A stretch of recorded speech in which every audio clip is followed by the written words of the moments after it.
أعوذ بالله من الشيطان الرجيم. بسم الله الرحمن الرحيم. Bismillahirrahmanirrahim. Alhamdulillahi Rabbil Alamin. Wassallallahu wasallam ala nabiyina Muhammad wa ala alihi wa ashabi ajmain. Alhamdulillah, ang pagpapatuloy natin ang pagpapaliwanag ng aklat na Aqida al-Wasitiyah na sinulat ng Imam Sheikhul Islam Ahmad ibn Abdul Halim ibn Abdul Salam ibn Taymiyyah al-Harrani rahimahullahu ta'ala. Ito ay tinutuloy-tuloy ko ang pagpapaliwanag ng aklat dahil ito ay napakahalagang aklat na dapat pagtuunan ng pansin ng mga Muslim. Na ang akida ito ay minsan parang nakakaboring na pag-aralan, kaya lang ito talaga ang pinaka unang kaalaman na dapat pag-aralan ng mga Muslim.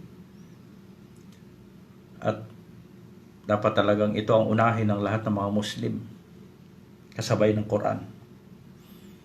So hindi ko na tinatag ang mga kapatid natin, brother at saka sister, kasi ngayon ay after Fajr.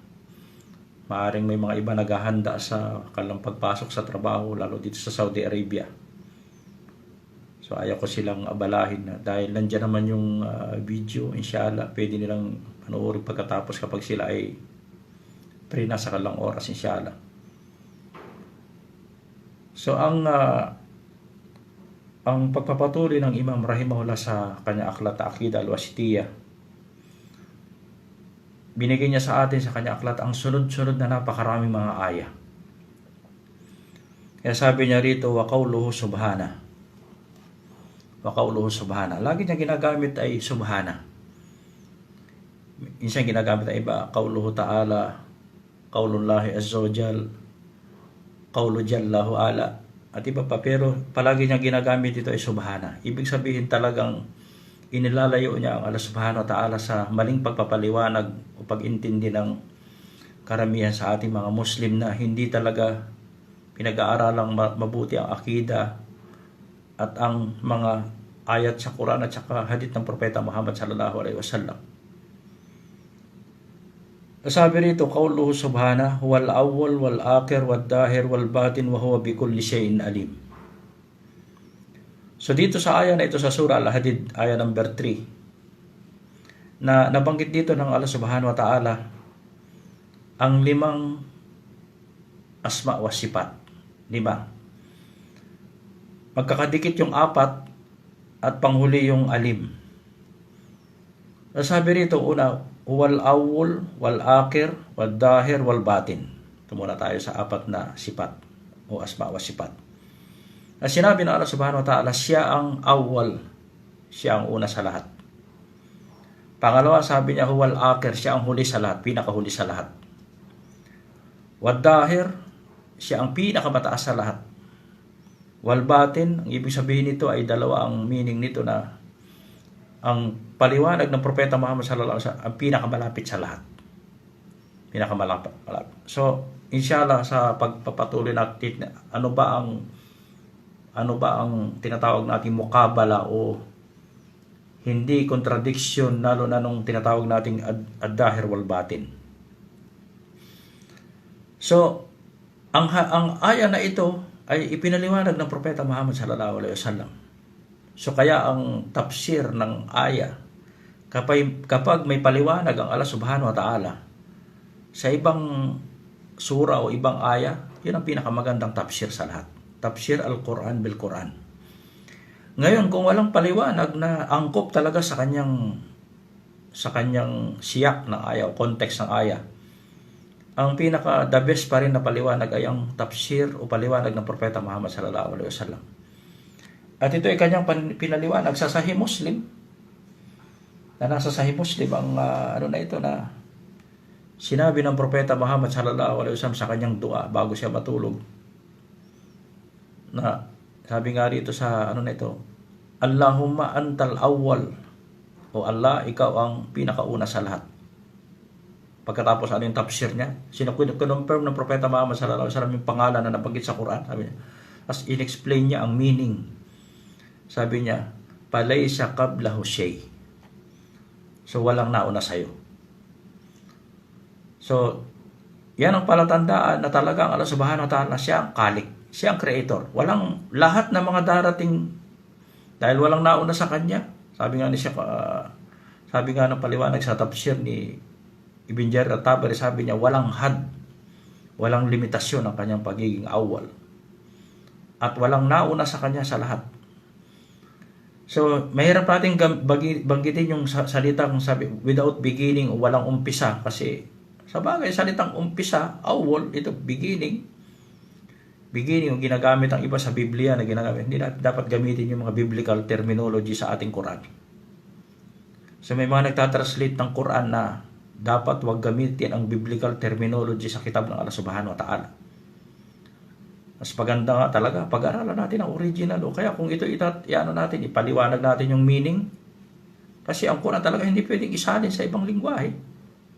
Ang tawag dyan, ang ibig sabihin ng salitang tafsir, explanation, o ang ibig sabihin ng salitang tafsir, bayan maani al-Quran. Explanation o paliwanag ng kahulugan ng Quran. Yan ang ibig sabihin ng salitang tafsir. So, ipapaliwanag natin yung kahulugan. So, sabi ng propeta, laysa qablahu shay. Walang nauna sa kanya. So, ito ang palatandaan na siya talaga ang creator. Lahat ng mga darating pagkatapos niya ay mga makhlukat o khalq. Pangalawang sifat, sabi nito, wal-akhir, na siya ang pinakahuli sa lahat. So, dito pwedeng gamitin ang salita, sabi nga ng mga ulama, na wala siyang nihaya, wala siyang katapusan. Wala siyang katapusan, wala siyang nihaya. At hindi maaring dumating sa kanya ang katapusan. Lahat ay maglalaho. Pero Allah subhanahu wayabka rabbuka kullu alayha fan. Lahat ay mawawala. Pero Allah subhanahu wa ta'ala siya ay mananatili. Wadahir, na siya ang pinakamataas sa lahat. Wala nang tataas pa sa kanya. Ito ang palatandaan na talagang Allah subhanahu wa ta'ala mustawi alal ars. Fawqa kulli shay. At pinaliwanag ng propeta Muhammad sallallahu alaihi wasallam itong dahir, sabi niya. Literal, yung ibig sabihin ng salitang dahir ay yung duhur ng likod ng camel, pinakamataas na ng camel. Ito ang ibig sabihin ng salitang dahir sa Arabic. So, sabi ng propeta sallallahu alaihi wasallam, sabi niya, wad-dahir laysa fawqa kashay. Ikaw ang walang pinakamataas sa iyo. So, ginamit ng propeta mismo yung salitang fawq. Kaya walang puwang ang ibang paliwanag dito maliban sa paliwanag ng propeta Muhammad sallallahu alaihi wasallam. Pag sabihin nating dahir, likod. Likod. Ibig sa salitang dahir, likod, duhur, likod. Yung likod ng kabel, halimbawa. Pero maaring, halimbawa sa likod, yung tuktok ng bundok, yan ay sumasang-ayon sa ibig sabihin salitang dahir. Pero ang paliwanag ng propeta Muhammad sallallahu alaihi wasallam, ito ang pinakasahin na paliwanag. Sabi niya, laysa fawqa kashay. Walang sino man natataas pa sa'yo. Wal batin, sabi niya, laysa duna kashay. At walang pinakamalapit kaysa sa'yo. So, hindi ginamit ng Allah subhanahu wa ta'ala ang salitang laysa tahta kashay. Hindi sinabi ng propeta na laysa tahta. Wala nang mas higit na, kasi ginamit ng pinakamataas. At pagkatapos dapat ang kabaliktaran ng taas ay baba. Sabi doon, wala nang higit pang tataas sa'yo at wala nang higit na lalapit pa sa'yo. So, hindi ginamit ito yung tahad, yung tahta. Tahta, ibig sabihin, pinaka-baba sa lahat. Pinaka-baba. So, hindi ginamit yun ng propeta. Ginamit niya ay laysa duna kashay. Palaysa duna kashay. Walang pinakamalapit sa'yo. Ngayon, sama rin ng apat na isim ng Allah subhanahu wa ta'ala. Unang-una, dito sa aya na ito, kinonfirm mo, itbat ng Allah subhanahu wa ta'ala ang kanyang apat na pambihirang pangalan. Ang apat na pangalan na yan talagang confirm na hindi talaga maaaring mangyari sa sino man sa kanyang mga makhlukat, sa kanyang mga creation. So ngayon, ano ang dito ng mga ulama? Unang masail. Kaya yung mga nakikinig, lalo na mas maganda kayo kung kayo nakikinig, susulat kayo. Kasi kami sa masjid, kapag kami umuupo sa duros ng aming syekh, Hindi kami pinapayagan hindi nagsusulta. Isang talibul ilm parang hunter na kailangan meron siyang panali sa kanyang nahunting. Maaaring makatakbo pa. So kailangan sa pamagitan ng ating pagsusulat o kaya pag-memorize. Pero bibihira sa atin ang memorizer ng knowledge. So maganda isusulat natin pag reviewin natin. So unang dito, na ang dalawang nauna, wal-awwal wal-akhir, ito ay sabi nga ng mga ulama, ihata as-samaniya. Ihata as-samaniya. Na ang awwal, ibig sabihin, siya ang una sa lahat, wal-akhir, siya ang huli sa lahat, ihata as-samaniya. Na ang ibig sabihin ng salitang ihata, muhit, comprehend, sakop lahat, surrounded lahat. Kung sa knowledge naman ng understand fully, o kaya encircle, o kaya envelope. Ibig sabihin, nabalot lahat. Anong zamaniya? Time. Sakop ng lahat, sakop ng Allah Subhanahu wa Ta'ala ang lahat ng panahon. Walang nakaligtas sa kanya dahil siya ang una, siya sa uli. Wala pang liligtas sa kanyang panahon. Walang panahon o zaman na liligtas sa kanya. Ito man ay ilm, ito man ay So ito ang unang paliwanag ng unang dalawang pangalan, al-awwal wal-akhir. Pagkatapos wad-dahir wal-batin, na ang ad-dahir pinakamataas sa lahat, ang pinakamalapit naman sa lahat ang batin. So ito naman ay ihata ng asma wa sifat ng Allah Subhanahu wa Ta'ala sa ihata al-makaniya. Na ibig sabihin comprehend, surrounded, na encircle o envelope o sakop lahat ng Allah Subhanahu wa Ta'ala ang lahat ng lugar. Lahat ng lugar. Walang lugar na hindi masasakop ng kanyang kaalaman o hindi nasasakop ng Allah Subhanahu wa Ta'ala. So ito ang pawaid sa apat na ito. Ngayon, sabi nga rito ng mga ulama, pangalawang pawaid sa mga pangalan dito sa aya na ito, na bakit bawat aya mayroong waw al-ata pa? May waw, apat. Wal-awwal, pagkatapos wal-akhir, wal-batin, tatlo. Wa huwa bi kulli shay'in alim. Laging mawaw kapag may susunod. So sabi ng mga ulama, halimbawa sabi nila na ang ibig sabihin nito na hindi maaring paghiwalayin kasi minsan nagkakaroon ng chance ang tao na sabihin hindi pa rin kumpleto ang sifat ng Allah Subhanahu wa Ta'ala. Kaya lagi silang magkasama, ibig sabihin magkaparehas o magkapartner o magkakambal. Magkakambal sila. So, halimbawa, sabihin natin, al-awwal. Dito talaga walang papasok sa sino man sa mga nilikha. Na ang Allah Subhanahu wa Ta'ala, ayon sa paliwanag ng Propeta Muhammad sallallahu alaihi wasallam, wala talaga mauna sa kanya. Kaya lang, merong mga nilikha na, halimbawa, sabihin natin, sa akhirah, may mga kalk o nilikha, katulad ng Jannah, wan-nar, ng mga ashabul Jannah, ashabun nar, paraiso, impyerno, yung mga tao sa paraiso, mga tao sa impyerno. Kapag nakapasok na sila, ayon sa hadith, merong ang anghel merong mananawagan na o kayong mga nasa impyerno o kayong mga nasa paraiso, at ihaharap sa kanila yung sa itsura ng kabsa o lamb ng tupa ang maut at papatayin sa harapan nila. I-slaughter yung maut sa harapan nila. Sabi ngayon wala na si maut, wala nang kamatayan. Permanente na kayo sa impyerno, permanente sa paraiso. So ang maklukat na yan, ang paraiso at impyerno, sila ay permanent. Sila ay akhir. Ibig sabihin, hindi na sila magtatapos sa kabilang buhay. Kaya lang, hindi pa rin pasok sa kanila. Ano ba sabihin natin? Sila ay akhir. Sila ay mananatili talaga, ang impyerno at saka paraiso, at yung mga nananaan sa paraiso at impyerno. Kaya lang, meron silang bidaya. Hindi sila awal. Sila ay nilikha ng Allah Subhanahu wa Ta'ala. Nagsimula sila. So kaya hindi sila talaga papasok sa anumang uri ng nilikha, hindi maaring pumasok sa mga asma o sifat ng Allah Subhanahu wa Ta'ala.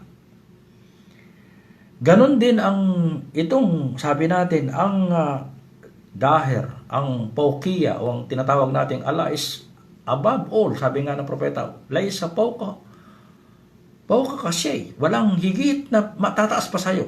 At pagkatapos, wal batin, wala nang laysa dunaka shay. Walang pinakamalapit sa'yo. So ang duna shay, hindi siya contradiction o mukhala pa sa sinasabi natin na Allah subhanahu wa ta'ala ay napakataas. Ang Allah subhanahu wa ta'ala, siya ay nasa kanyang ars. Ito talaga ang pinakaano dyan. Hindi yan contradiction na kung siya man ay mataas o nasa malapit. Kasi sabi nga natin, laysa kamithlihi shay. Walang sino man na nilikha na hindi natin maaring gamitin ang isipan natin na sabihin natin kapag ang Allah ay pinakamalapit, o ibig sabihin wala siya doon sa taas. Kapag ang Allah ay nasa taas, hindi siya pinakamalapit. Kaya sabi nga natin dito, ang ihata rito ay makaniya. Makan. Cover ng kanyang kaalaman ang lahat ng lugar, ang taas at baba. Walang nalilingid sa kanya. Kaya sabi sa huli, wa huwa bikulli shay'in alim. Sabi ito sa huli ng ayat, Surah Al-Hadid, ayat number 3. Wa huwa bikulli shay'in alim. Na lahat, walang anumang uri ng bagay, shay'in nakira, na makaligtas sa kanyang kaalaman. So 5 pangalan na banggit dito, na kinonfirm dito ng Allah subhanahu wa ta'ala, ng kanyang kaalaman sakop ang una sa lahat. Ang kanyang kaalaman ang huli sa lahat. Ang kanyang kaalaman sakop ang taas lahat. Tao sa baba. O anumang uri ng tinatawag nating hindi lamang kaalaman, ang Allah subhanahu wa ta'ala cover ng kanyang asma wa sifat ang lahat ng panahon at lahat ng lugar. Lahat ng panahon at lahat ng lugar. So kaya yan ang palatandaan na ang sabi nga natin, pagdating sa anong pawaid, ano ang atar sa atin bilang isang believer, isang Muslim, ng salitang al-awwal.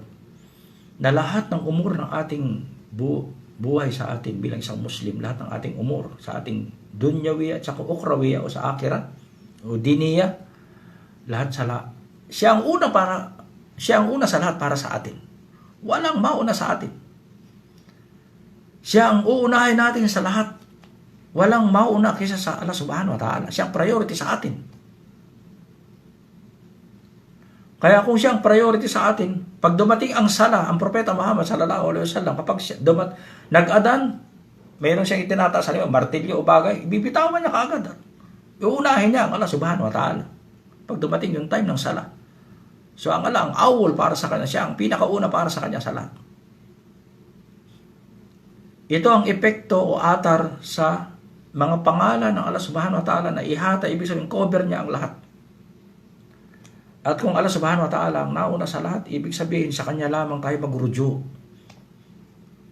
Sa kanya lamang tayo pumunta, sa kanya lang tayo tumawag, sa kanya lamang natin kunin ang ating kailangan. At kung sa kanya lahat tayo babalik, wala tayo hindi tayo makakatakas, tumakas man tayo, ang pupuntahan pa rin natin yung ating wala tayong tatakasan, maliban pa rin sa Allah subhanahu wa ta'ala. Wal akhir, siya ang patutunguhan para natin, ang ating final destination ay ang Allah subhanahu wa ta'ala. At ibig sabihin, alam niya ang lahat na nangyayari sa kataas-taasan hanggang sa taas at ito man ay sa kalangitan, lahat ng mga nilikha sa taas, lahat din ang nilikha sa baba. So cover ng knowledge ng Allah subhanahu wa ta'ala, cover ng Allah subhanahu wa ta'ala ang lahat ng mga ito man ay lugar, ito man ay makan. Pagpapatuloy ng Imam rahimahullah, sinunod niyang aya, wa qawluhu subhana. So yung apat na limang asma wa sifat na nabanggit dito na pagpapakila. At ito ay sabi al-awwal, ito ay itbat at saka napi. Sa paliwanag ng propeta Muhammad sallallahu alaihi wasallam, sabi nga ng propeta, sabi na Allah na siya ay awwal. Pagkatapos sabi ng propeta, laysa qabla kashay, walang nauna sa iyo. So ibig sabihin napi. Nauna ang Allah pero walang nininigit din yung maaring mauna sa kanya. Wal akhir, siya ang huli, pero sabi laysa ba'da kashay. Ninigit din ng Propeta Muhammad sallallahu alaihi wasallam na walang mahuli pa sa Allah subhanahu wa ta'ala. Ganon din, wala nang tataas pa sa Allah subhanahu wa ta'ala at wala nang lalapit pa sa Allah subhanahu wa ta'ala. So na yan ay hindi magkukontradiksyon kasi ang katangian ng Allah subhanahu wa ta'ala ay hindi maaring ikumpara sa sino man sa kanya. Halimbawa, sabihin natin, ang Allah ay nasa kanyang ars. May nagtanong kasi kay Sheikhul Islam Ibn Taymiyyah rahimahullah. Siya ay nasa taas ng kanyang ars. Paano ang sitwasyon niya kapag bumababa siya sa tulot al-layl? Ito ay kaypiya. Ito ay katanungan na hindi dapat. Pero, ibig sabihin, ang Allah subhanahu wa ta'ala kaya niyang gawin ang lahat. Kaya niyang gawin ang lahat. Hindi ito nakaka-negate o nakasabihin, umalis siya sa pinakataas sa lahat dahil siya bumaba. Sabi nga natin, laysa kamithlihi shay. Balik tayo sa kaida.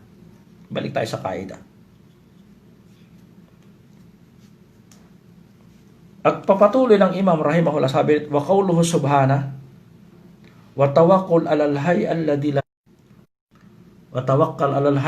la yamut.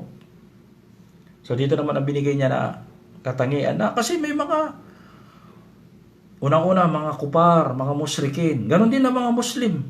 May mga Muslim na hindi nagpo-focus sa Quran, ang nagpo-focus sila sa kanilang isipan na minsan ang katangian na ng Allah subhanahu wa ta'ala. Ano ba katulad ng kanilang ginagawang mga imam nila? Ang imam nila namamatay. Ano ba, mga Shia, namamatay ang kanilang imam. Ang mga Sufi na mga dalal, na mga extreme na mga Sufi, na kahit nakalibing na yung kanilang sheikh na tinatawagan pa rin nila. So kaya ito ay pag-reject ng Allah subhanahu wa ta'ala, unang-una sa mga kafirin, mga musyrikin, at yung mga dalal na mga Muslim na extreme ang kanilang akida sa kanilang mga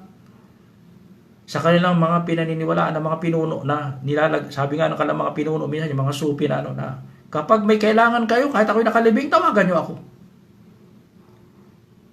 ako. Yan ang turo sa kanila. Kaya sila naman ay naniniwala. Kaya sabi rito ng Allah subhanahu wa ta'ala, wa tawakkul 'alal hayy alladhi la yamut. So hindi sinabi nito al-hayy, tapos na. Hindi, talagang nilinaw pa ng Allah subhanahu wa ta'ala. Affirmation na ang Allah subhanahu wa ta'ala ang kanyang hayatul kamila, la ta'khuduhu sinatun wala nawm. Hindi siya dinadalo ng antok at ng pagtulog. Hindi talaga maaring, sabi rito niya, la yamut, alladhi la yamut. Kasi ang mga sinasamba ng mga huwad na Diyos, sinasambang mga huwad na Diyos sa mga hindi mga Muslim. Puntahan natin muna Rebulto, estatwa. Ang Rebulto na original talaga, Rebulto, magmula sa kahoy, sa bato, ano man ang pinagmulan ng mga bagay na yan, saan kinuha para lagay ang gawin. Yan ay talagang mayit, patay, walang haya, talagang walang buhay. So sa pamamagitan ng ginagawa lang parang buhay, itinatayo nila, ilalagay lang sa kanilang harapan, iniikot nila, ipinapakita lang sa mga tao, ginagawa lang parang buhay. Pero ang katotohanan talaga yan ay patay. Yan ay walang buhay. Kaya sabi rito, wa tawakkul 'alal hayy, kayong mga tunay na believer, follower ng mga at sumasamba talaga sa Allah subhanahu wa ta'ala, ang inyong pagtitiwala, wag na wag ninyong ibibigay kahit kanino man. Wag na wag ninyong ibibigay inyong pagtitiwala maliban lamang doon sa kumpleto ang kanyang buhay. Ngayon, pangalawang uri naman ng nilikha. Sabi natin tao, hayop, jin, anghel, na mga banal na tao, na sila ay pansamantala ang kanilang buhay. Pansamantala. Kaya lang kapag sila ay namatay na, wala talaga silang kakayahan, ay pagkaloob ang kailangan, kaya hindi sila pwedeng pagkatiwalaan. Pagkatiwalaan. Pagkatapos ang rito, ang tawakkul na tinutukoy dito natin na kapag ang isang tunay na believer na nagtitiwala sa Allah subhanahu wa ta'ala, na kapag tayo talaga ay tunay na may tawakkul sa Allah subhanahu wa ta'ala, una, siya lamang ang ating tatawagan. Wag tayong tatawag sa iba. Sa kanya lamang natin hilingin ang ating pangailangan. Pangalawa, sa Kanya lamang tayo humingi ng tulong.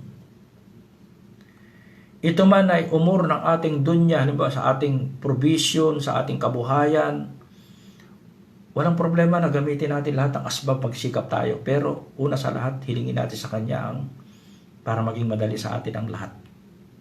Pero magsikap tayo. So sa Kanya natin hilingin ang ating risk, ang ating kalusugan, ang tulong sa ating mga ginagawa. At pangatlo, wag tayong aasa sa sino man. Yan ang tunay na tawakkul. Wala tarjuk illallah. Ang ibon na nabanggit ng Propeta Muhammad sallallahu alaihi wasallam sa hadith na sahih, na siya talaga ay yan ang palatandaan ng ibinigay sa ating halimbawa ng Allah Subhanahu wa Ta'ala na may tawakkul sa Allah Subhanahu wa Ta'ala. Hindi siya nag-aalala sa kanyang kabuhayan. Samantalang ngayon, ang mga tao, pandemic, sabi nila, hindi namin kailangan namin pagkain, pero hindi naman nagtatrabaho. Yung iba nga, gumagawa pa ng masamang bisyo. Nakaupo lang, nakahiga lang, hindi gumagawa ng paraan kung paano sila mabubuhay.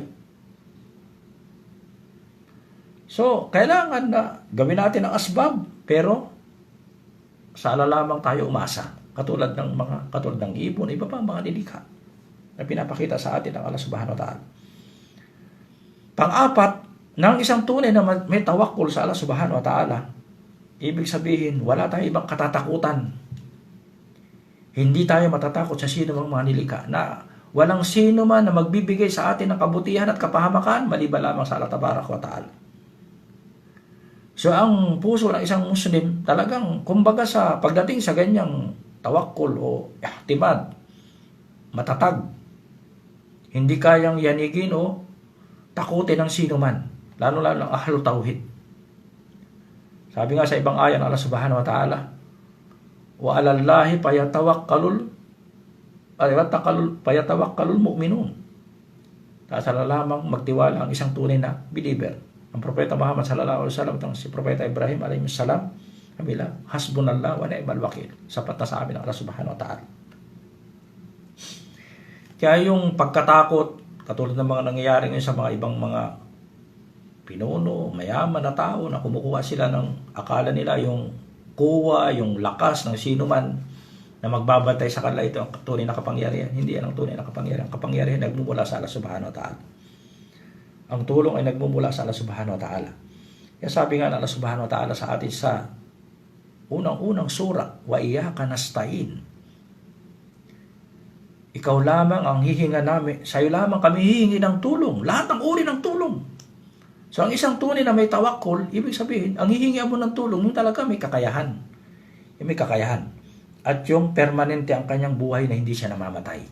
Lahat ng yan, malakas man yan, may ibang armas man yan, mamamatay lahat yan, mawawala lahat yan. Sabi dito, la yamut, sabi ng Allah Subhanahu wa Ta'ala. La yamut. Maging ang mga propeta, ang anghel, na binanggit sa atin ng Allah Subhanahu wa Ta'ala at ng Propeta Muhammad sallallahu alaihi wasallam na napakalaking anghel. Pag sinabi ng Allah Subhanahu wa Ta'ala, maut, mamatay ka, mamatay ang lahat ng yan. Pag-ihip ng trompeta, mamatay, matitira lamang iba, si Anghel Gabriel, Israfil, si Mikael at saka si Malak al-Maut. Tapos tatanungin Allah Subhanahu wa Ta'ala si Malak al-Maut, sino pa natitira? Man bakiya, sabi niya, Jibril, Mikael, wa Israfil, wa abdukal pakir, sabi niya. Ang iyong alipin na pulubi, ang Malak al-Maut. Sabi niya, kunin ang kaluluwa ni Jibril, ni Mikael, tsaka ni Israfil. Pagkatapos tatanungin siya ng Allah Subhanahu wa Ta'ala, sino pa ang natitira? Sabi niya, abdukal pakir, sabi ng Malak al-Maut. So sabi niya, maut, sabi ng Allah Subhanahu wa Ta'ala. At namatay lahat at inuga niya nirolyo niya ang 7 kalangitan at 7 kalupaan sa kanyang kamay. Sabi niya, limanil mulkul yawm, lillahi al-wahidul qahhar.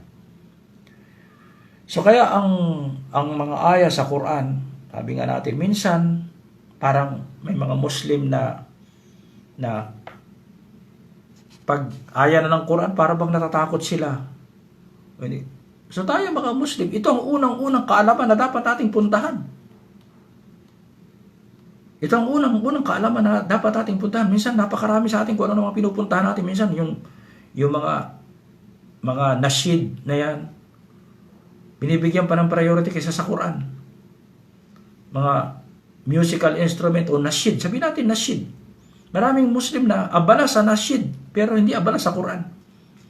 Abala sa Quran. So nililin lang tayo ni Shaitan. Ito ang pinakamagandang, nandito ang talagang tunay na ilm sa Quran. Sa Quran. Kaya ang mga asma wa sifat na nabanggit dito ng Allah Subhanahu wa Ta'ala na kino-confirm niya sa atin na ito ang mga kanyang katangian, pero ang lahat ng katangian yung kapag uunawain natin, talagang totally na nandiyan palagi ang nafi wal ithbat at saka laysa kamithlihi shay. Laysa kamithlihi shay. Inshallah, ganito lang muna tayo sa dalawang aya, inshallah. Para yung mga magtatrabaho, magpapasok sa trabaho, inshallah, makapag-prepare. Wa sallallahu wa sallam ala nabiyina Muhammad. Subhanaka wa bihamdika asyhadu an la ilaha illa anta astaghfiruka wa atubu ilaik. Assalamualaikum warahmatullahi wabarakatuh.